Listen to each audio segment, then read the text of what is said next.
आज की कहानी है भविष्यवाणी। कहानी है गोपाल भांड की, जो एक बांग्ला लेखक थे। गोपाल भांड बचपन से ही प्रखर बुद्धि का था। साहस और पराक्रम की उसमें कमी नहीं थी।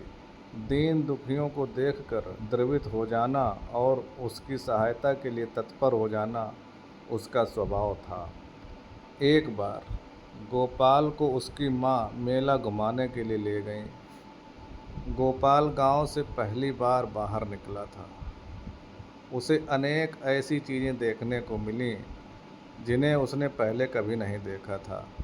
उसने पहली बार शहर की चौड़ी सड़कें देखी थीं। कई सड़कें ऐसी थीं जिन पर ईंट और पत्थर के चौकोर टुकड़े बिछाए गए थे। धूप में सड़कें तप सी जातीं। गोपाल भांड और उसकी माँ नंगे पांव थे। ऐसे भी उस जमाने में जूते जमींदार, साहूकार, राजा, महाराजा आदि ही पहनते थे। गोपाल का मन चिकनी सड़क पर सरपट भागने को हो रहा था, मगर धूप के कारण तपती सड़क पर पांव रखने पर उसके तलवे जलते से महसूस होते। गोपाल की बेचैनी और उसकी हसरत दोनों को उसकी माँ समझ रही थी। अपना आंचल गोपाल के सिर पर रखते हुए उसने बहुत प्यार से उससे कहा, बेटा, सड़क के दोनों किनारों को देखो, कितने अच्छे साएदार पेड़ लगे हैं। ये पेड़ इसीलिए ही लगाए गए हैं कि इस सड़क से गुजरने वाले पैदल यात्रियों को इन पेड़ों की छाया मिल सके। तुम सड़क के बीच में चल रहे हो, जिसके कारण तुम्हारे पैर में जलन हो रही है। किनारे किनारे चलो, जहाँ कच्ची मिट्टी वाली राह है। यह कच्ची मिट्टी वाली राह ही पैदल चलने वालों के लिए है। नहीं माँ, मैं थोड़ी देर इस सड़क पर और चलूँगा, गोपाल बाल सुलभ जिद में मचल कर बोला। असल में पहली बार गांव से बाहर आने के कारण वह एक अजीब से उमंग का अनुभव कर रहा था। थोड़ी ही देर के बाद उसे पीछे से हटो हटो की आवाज़ सुनाई दी। उसकी माँ ने उसका हाथ पकड़कर झटके से उसे पक्की सड़क से कच्ची सड़क पर खींच लिया। गोपाल ने आश्चर्य से पक्की सड़क की ओर देखा, जिस पर अभी चार कहार एक खुली पालकी में एक मोटे से आदमी को बैठाए तेज कदमों से लगभग दौड़ते हुए चले जा रहे थे। चारों हाँफ रहे थे और पसीने से तरबतर हो रहे थे। उन्हें देखकर गोपाल ने आश्चर्य से अपनी माँ से पूछा, यह क्या है माँ? माँ ने उसे बताया, गोपाल, यह पालकी है। पालकी में कोई पैसे वाला आदमी ही बैठता है, जैसे जमींदार, साहूकार आदि। छी, कितने गंदे होते हैं जमींदार, साहूकार। आदमी की सवारी करते हैं और कहते हैं कि पालकी पर सवार हैं। गोपाल ने तपाक से कहा।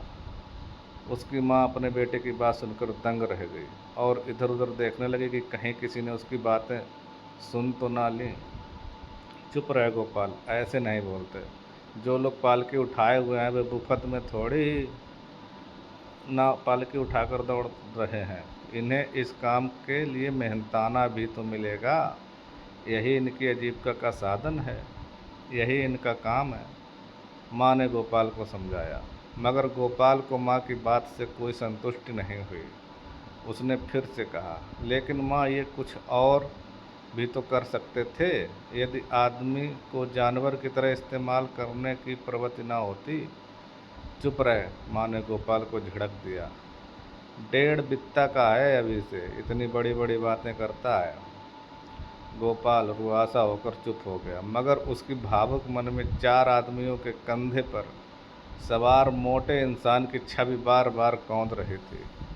कैसी विडंबना है, आदमी ही आदमी की सवारी कर रहा है। आदमी के आगे आदमी ही विवश है। उफ, ऐसा क्यों है माँ? माँ से पूछूं तो वह डांटेगी। बहुत देर तक गोपाल इसी उधेड़ बुन में लगा रहा और माँ के साथ चुपचाप चलता रहा। उसके दिमाग में बातें आ जा रही थीं। अरे, वह मोटा जो पालकी में बैठा था खुद 4 के बराबर रहा होगा।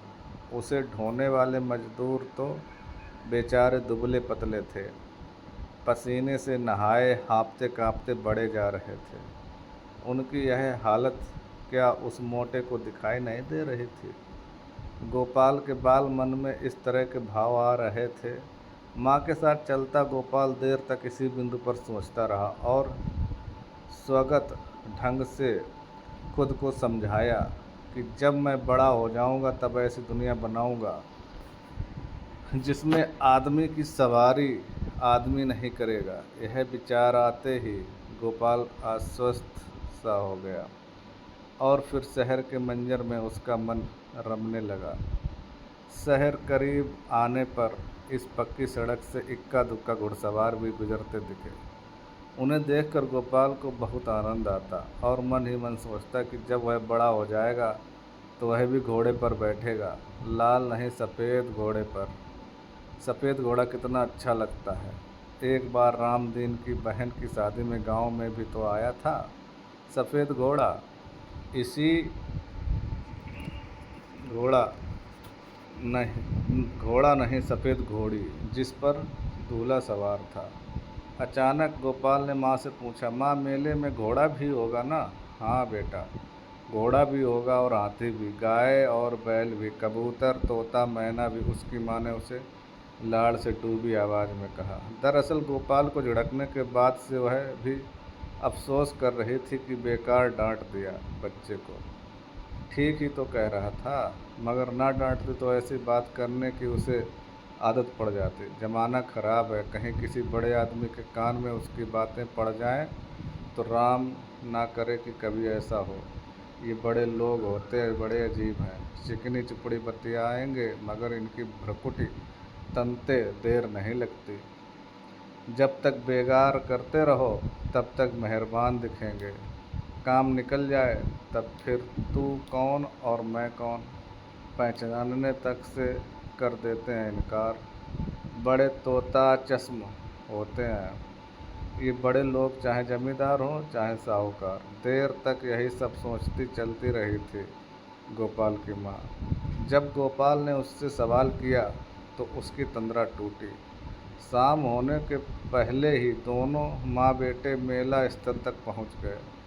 गोपाल की माँ ने एक छायादार वृक्ष के नीचे चादर बिछा ली और गोपाल से कहा, आ बेटा थोड़ा सुस्ता लें, फिर चलेंगे मेला देखने। गोपाल चादर पर बैठ गया। उसने माँ को देखा, वह थकी सी लग रही थी। उसने माँ से कहा, माँ तू जरा पैर फैला ले, मैं दाब देता हूँ, तुम्हारा पैर थक गया होगा। बाप रे, हम लोग सुबह से पैदल चल रहे हैं ना। गोपाल की माँ को अपने बेटे पर बहुत प्यार आया और उसने गोपाल को अपनी गोद में समेट लिया। गोपाल थका हुआ था। माँ की गोद में आने और सहलाए जाने से उसे नींद आने लगी और वह माँ की गोद में ही सो गया।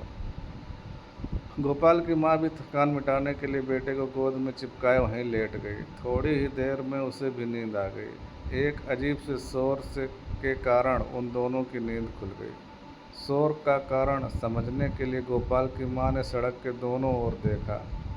मेला जाने की राह में उसे एक हाथी जाता हुआ दिखाई दिया। हाथी पर एक मोटा आदमी बैठा हुआ था। हाथी के पीछे ग्रामीण बच्चों की भीड़ तालियां बजाते हुए चल रहे थे। जब कभी भी हाथी अपने सूंड हिलाता तो सूंड से कोई हरकत करता तो बच्चे और शोर मचाने लगते।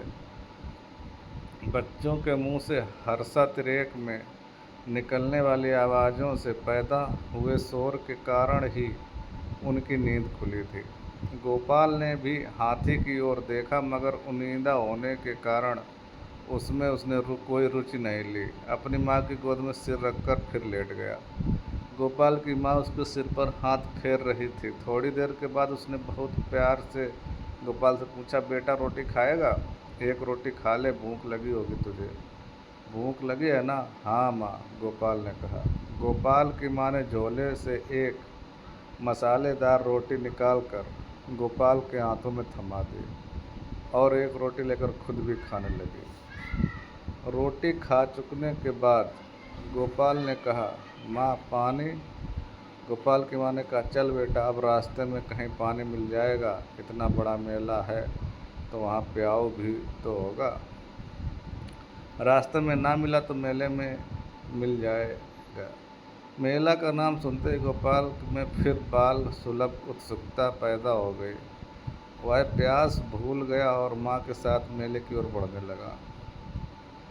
मेला पहुंचकर उसकी माँ ने गोपाल को झूले पर बैठा दिया और देर तक उसने झूले का मजा लिया। फिर वे दोनों मेले में आए, पशुओं को देखने गए। मेले में गोपाल ने पहली बार ऊँट देखा। माँ ने उसे बताया कि ऊँट को रेगिस्तान का जहाज कहते हैं। दरअसल रेगिस्तान बहुत विस्तृत बलुआ मैदान होता है, दूर तक बालू ही बालू, जिधर नज़र दौड़ाओ उधर बालू। इस मैदान में अन्य जानवरों का चलना मुश्किल होता है, मगर ऊँट की पतली और लंबी टांगें इस रेगिस्तान में आराम से चलती हैं। दूसरी विशेषता ऊँट की यह भी होती है कि वह कई कई दिनों तक बिना पानी के रह सकता है, क्योंकि ऊँट के पेट में एक थैली होती है जिसमें ऊँट अपनी ज़रूरत के लिए पानी सुरक्षित रख लेता है। पानी का नाम सुनते ही गोपाल को अपनी प्यास याद आ गई और वह पानी पीने के लिए मचल उठा। उसकी माँ ने पता किया, संयोगवश पशु मेले में ही प्याऊ की व्यवस्था थी। वह उसे लेकर प्याऊ पर गई, खुद भी पानी पिया और गोपाल को भी पानी पिलाया। पानी पी लेने के बाद गोपाल में ताजगी आ गई और वह प्रसन्नचित्त होकर मेले का आनंद उठाने लगा। एक स्थान पर उसने देखा थोड़ी भीड़ सी लगी है। उसने अपनी माँ से उस ओर चलने को कहा। भीड़ के निकट पहुँचने पर उसने देखा एक मोटा आदमी एक हाथी पर सवार है और वह हाथी लकड़ी के भारी टुकड़ों को सूंड से उठाकर एक स्थान विशेष तक पहुँचा रहा है। भीड़ के लोग हाथी के काम को विस्मय के भाव से देख रहे थे। तभी किसी ने कहा, जरा मोटे को तो देखो। अभी वह कुछ आगे बोलता कि बगल में खड़े गोपाल ने तंज किया, ऊपर वाले मोटे को या नीचे वाले मोटे को। भीड़ ने बच्चे के मुंह से निकली यह बात सुनी तो सबके सब हंस पड़े, लेकिन गोपाल की माँ की भ्रुकुटियाँ तन गईं। आवेश में उसका हाथ उठा और गोपाल के गाल पर चट से एक तमाचा पड़ गया होता, मगर एक व्यक्ति ने गोपाल की माँ का हाथ पकड़ लिया। नहीं बहन, नहीं, इस मासूम को मत मारो। तुम्हें नहीं मालूम कि तुम्हारे इस बच्चे में ईश्वर ने कैसी ऊर्जा भर दी है। मैं ज्योतिष शास्त्र का जानकार हूँ, तुम्हें बताता हूँ। याद रखना, यह बच्चा राजा से भी समानता का व्यवहार करेगा, ना किसी को बड़ा मानेगा न छोटा। इसकी बुद्धिमत्ता की ही सभी सराहना करेंगे। शत्रु को भी मित्र बनाने की कला में यह माहिर होगा। कटु सत्य बोलकर भी यह किसी को अप्रसन्न या खिन्न नहीं होने देगा। ऐसे लोग सदियों में पैदा होते हैं और सदियों, सहस्त्र शताब्दियों तक याद किए जाते हैं। गोपाल की माँ का क्रोध एक बारगी शांत हो गया। उसने गोपाल को प्यार से चिपका लिया। मेले का भरपूर आनंद उठाने के बाद वे दोनों अपने घर की ओर चल पड़े। यही थी कहानी भविष्यवाणी। धन्यवाद।